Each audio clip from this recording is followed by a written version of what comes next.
what led you to this path of focusing on mindfulness and how it can be applied to everyday life? I'm always so interested in people's stories and how they wind up where we are today. Yeah, thank you. I'm interested too in people's stories. And for me, I was studying at Duke University, and I was studying mind-body medicine, and it was kind of the whole revolution of psychoneuroimmunology. Mm-hmm. And there's a lot of research saying, think happy thoughts and be positive, and then your natural killer cells will go up and your immune system will go up, and it's good for you. And I was 19, and I didn't always feel happy. I felt sometimes really lost and confused and lonely, and I didn't really know what to do with that. And it felt inauthentic to kind of always have to be happy and think positive thoughts. And yet on the flip side, I was like, oh crap, I'm going to get cancer or something because, all this research is showing think happy thoughts and it leads to a stronger immune functioning. And that summer I was studying on a NOLS course, a National Outdoor Leadership School in New Mexico. And you go out into nature for a month and just live simply. And my father, who is a long-term meditator, had just received John Kabat-Zinn's book, it was Wherever You Go, There You Are. And he said, why don't you take this with you on your backpacking trip? I said, no, it's a hardcover. I don't want, too much weight. Yeah. And he said, why don't you try? So I took it, and while I was living in nature really simply, I started reading about mindfulness. And it was one of those moments where everything in my body just said, yes, this is truth. This feels like truth in my own experience. And from that moment forward, a lot shifted in my life, and I started studying and exploring mindfulness and ended up going to Thailand and Nepal to really study deeper and immerse myself.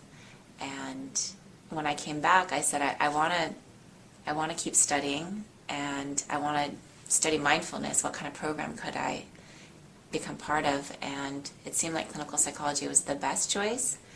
Although I remember when I started, they said, if you ever want to go into academia, you better stop studying this meditation stuff. If you want to be taken seriously. And I had an advisor, Gary Schwartz, who really believed in studying what you were passionate about.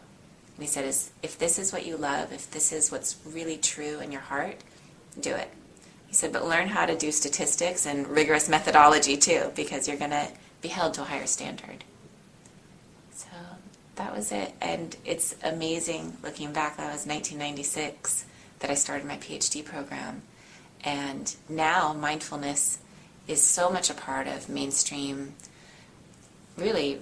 culture, but also medicine and psychology. I was noticing that some of the dissertations and things that you've worked on have been about bringing mindfulness into professional fields, medicine, law, maybe law enforcement. What are some things that you've seen as far as the benefits that go into those fields, and also some of the concerns that those fields may be expressing when it comes to actually having a practice? Yeah. So in terms of the benefits, one thing I've been really interested in is compassion and empathy, because a lot of the professionals I work with are physicians, nurses, and psychotherapists. And this program that I'm a professor in is a master's program in counseling psychology. And so really what I've been interested in is how do we best train people in these healing and helping professions? How do we cultivate compassion? How do we cultivate presence and empathy? And mindfulness is an obvious way to train the mind and the heart to be more present, to be more compassionate, and also to be more compassionate to ourselves. I really, as my practice has deepened, have come to recognize how important that piece is. How I think in the beginning of my, quote, spiritual practice or my meditation practice, I was very disciplined and really wanted to do it right.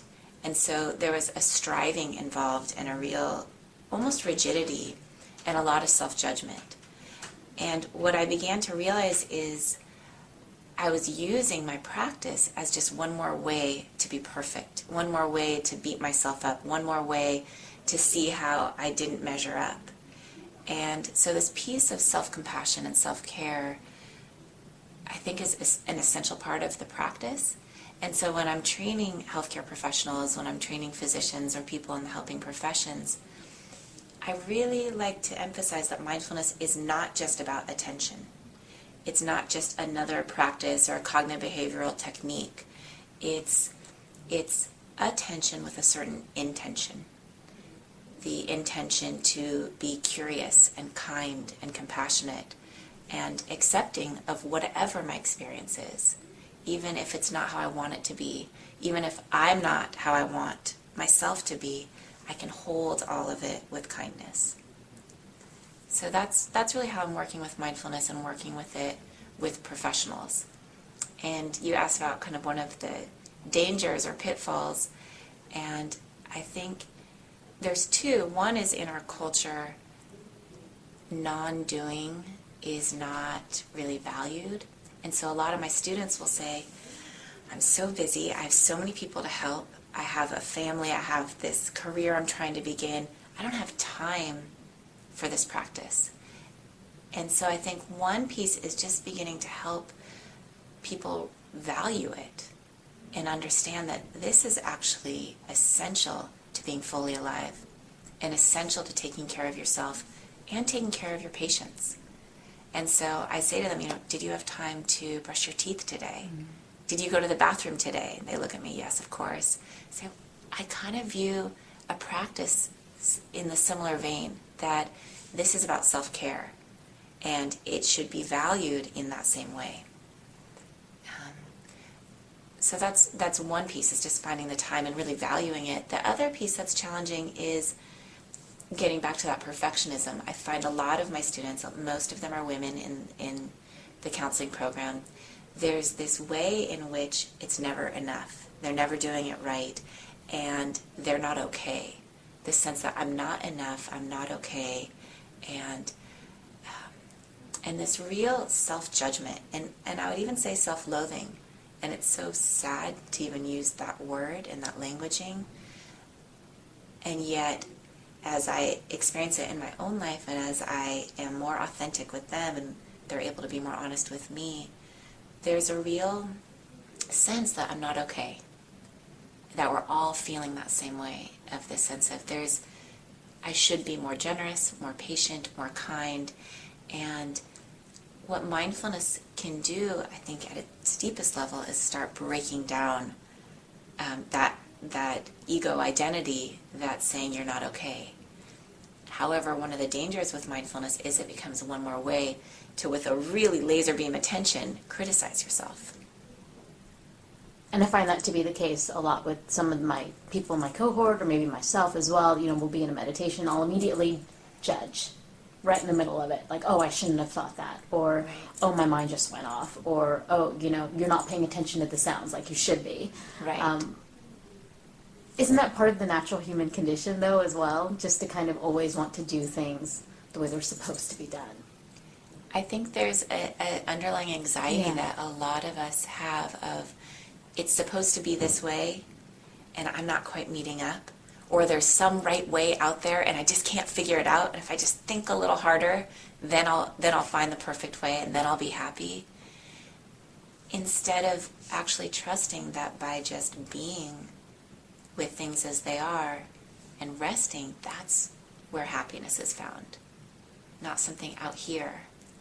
So one of my teachers said to me, as one of the best teachings, she said, when you notice your mind wandering off, notice how you come back. Notice the tone of your voice. Notice the quality of your attention as you come back. Are you saying, darn it, Shauna, what's wrong with you? Why can't you do this? Or are you saying, oh, hooray, I'm back. And just celebrating that you're back. Because the moment your mind has wandered off, the moment you know that it's wandered off, you're already back. One of my students last week, she goes, Dr. Shapiro, it was really interesting this week. My mind wandered off. I noticed it, and I said, welcome home. The moment she noticed it, that was her response, instead of, what's wrong with you? And so I really believe it's how you're attending, how you're practicing, that's important. It's not just the practice. So many people kind of sit down and they get in their posture, and it's like, okay, now I'm meditating. And this is how you do it, and this is good for me. And we know about neuroplasticity. What you practice is what becomes stronger. If I'm practicing this rigid, striving, judgmental, I have to do it right, those are the pathways that are becoming stronger. And so for me, the practice is, am I cultivating softness in my heart? Am I cultivating clear seeing? Am I cultivating kindness, flexibility, ease, curiosity, discernment? That's what I want to be practicing. And it's funny you say that, because when I think of that, I think of the typically maybe Eastern point of view, and I've been reading a lot of articles where they talk about the American point of view, even when it comes to spirituality as a whole, that it's something we need to strive for. I need to be spiritual within 5 years in order to reach that goal of being, this spiritual person who everyone's going to admire, or whatnot. And I think that that's a really beautiful way of discerning whether or not, how we're looking at this as a practice. Right. We're looking at it as a way to change and to make things different so we can finally be happy, instead of a way to actually embrace life and to actually know something about what it means to be alive, to actually feel that aliveness moving through us. And children teach us perfectly, being with babies, being with my grandpa right now who's in transition and dying. Feeling his aliveness and his presence and his joyfulness is, for me, the most exquisite teaching. That's what this practice is about. When I'm sitting, resting into that and holding all the other things that arise, such as a lot of sadness for me right now, a lot of grief, and some anger at life as it is. But holding all that in this aliveness and really feeling it instead of trying to change it or tune it out. And that's, I think, the beauty of the practice, is that whatever is happening in this moment is okay. There's so much space. I think a lot of us think that being spiritual means having to do something different than who we actually are. Yeah. And so I think that that's, for me, it was really tricky for me to understand how mindfulness could actually be spiritual. Does that make sense? Yeah. For me, the word spiritual often has so many different meanings and baggage for different people, and there's almost like a way that it moves me outside of my experience. For me, at the deepest level, being spiritual means being alive, fully alive here, in this moment, in this body. And I sometimes say to my students, they'll be sitting there in class and we'll be talking about mindfulness, and I rarely use the word spiritual. I try to keep it as academic as possible. But we'll be sitting there and I say, do you know what it means to be alive right now? Sometimes I see your eyes glazed over and your body doesn't go anywhere, but I know your mind's gone. Your body's just sitting here. It's this empty shell. I want to see you fully alive and embodied and inhabiting your aliveness and feeling it in each moment as best you can. And that, to me, is being spiritual. Just to tag off of that, do you have any idea what you want to focus on for the upcoming conference, the ATP conference, as far as your speech? Have you thought about it at all? Or maybe something that's new, or something that you've been kind of marinating in? Well, I'm delighted to be part of this conference, and I think it's so important, weaving together different ideas of spirituality and psychology, and really inquiring into, what does spirituality mean? What are the promises? What are the pitfalls? What is our vision? What is our intention? And I think for me, what I'd like to talk about, because I'll be speaking about mindfulness, is really, really inquiring into what is mindfulness and looking at the essential components, which I believe involve intention. Again, what is our vision? Why are we even practicing? Right? So it doesn't just become one more thing to do. Our intention, our attention. Mm-hmm. Where am I placing my attention? What am I cultivating? Where do I want to focus attention? And then our attitude. What is the attitudinal quality I bring to my attentional focus? Which is what I've been talking a bit with you about, is, am I bringing compassion and curiosity and ease to my attention? Or am I striving and rigid? As an example, when I first went to my very first retreat, it was in Thailand. at a monastery called Wat Suan Mok. And I didn't speak Thai, and the monk didn't speak English, a little bit, but not very much. And so I understood that I was supposed to feel the breath coming in and out through my nose. And I just graduated from Duke University, and I felt like I could kind of make my mind do what I wanted it to. And I sat there for days upon days, and I couldn't do it. Maybe for a couple of breaths, and my mind would wander. And I became so frustrated and so kind of judgmental of myself. Why can't I do this? What's wrong with my mind? And then judgmental of them, like, why are they just sitting there doing this? Like, what's the point? And, it was hot, and it was 110 degrees, and mosquitoes were biting me, and, that whole thing of non-harming, so you couldn't swat them, and, getting more and more irritated. Yeah. And a monk from London came, and I said, please, can I have an interview with you? And so we sat, and I told him my experience, and he said, oh, you're not practicing mindfulness. You're practicing impatience and anger and judgment and self-righteousness, and those are what are getting stronger. He said the attitude with which you pay attention is essential. And that really stayed with me.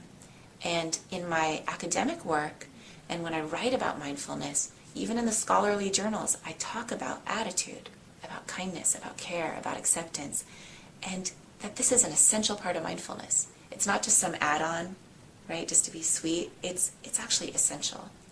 And so in the conference, I really want to be nuanced in our understanding of what mindfulness is and talk about these three elements of intention, attention, and attitude.